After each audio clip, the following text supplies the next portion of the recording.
kikulu nnyo obutatwala credit etaliiyo. Kikulu nnyo ekyo beera ng'okimanyi ne mbulamu obwa bulijjo. Abantu abasinga okukola ebintu beesirikira. Bw'olaba oli alegesa nnyo ekyo nze nakikola n'ekiri nze nakikola nze nakola n'ekiri nze nakikoze, manya alimba. Abaamu obukulupyakulupya abakoze ebintu ebiseera ebisinga basirika. Kati ababirabye banoonyereza ani akoze ebintu ebyo.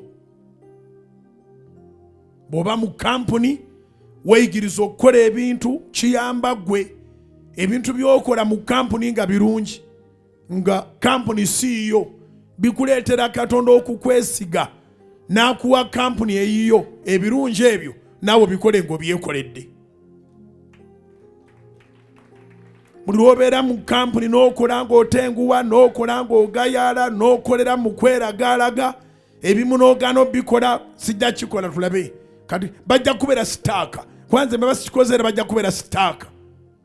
Ekyo kikusiba mu kifo ekyo, ne kikusiba mu bwavu, n'ova mu nsi nga tolina kyamaanyi ky'okoze. Kubanga walowooza nti oli wa kitalo. Amalala gakulembera ekigo.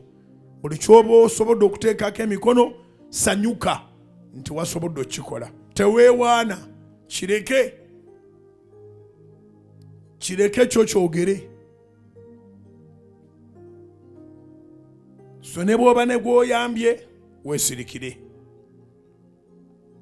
Ne bw'oba n'ekyokoze nga kitendo mu kampuni, mu bizinesi gye mukoleramu, ku mudaala baakuwa okwesiga, bakwesigisa saluuni, oli mu mobile money, olina kiriniki y'omuntu mwokolera, wonna w'oli naddala awatali wawo, ebikolebwa abo byonna Katonda aba akugezesa.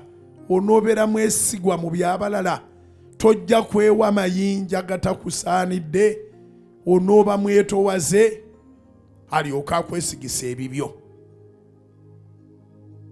Era olumu togaananga kuzuukuka. Abantu bagaana okuzuukuka ogenda okukola ng'akigenderedde.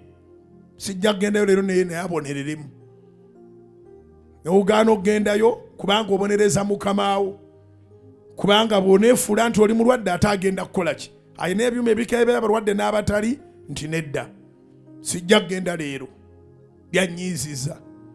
Mu maaso ga Mukama weetoddeko obubonero. Abooluganda, buli kyokola fubanga olabe Mukama kyalaba. Buli kyokola fubanga nnyo ebirowoozo byo bibeere ku kiri Mukama kyalaba. So byonna ebyo abikoleddwa credit ya Katonda.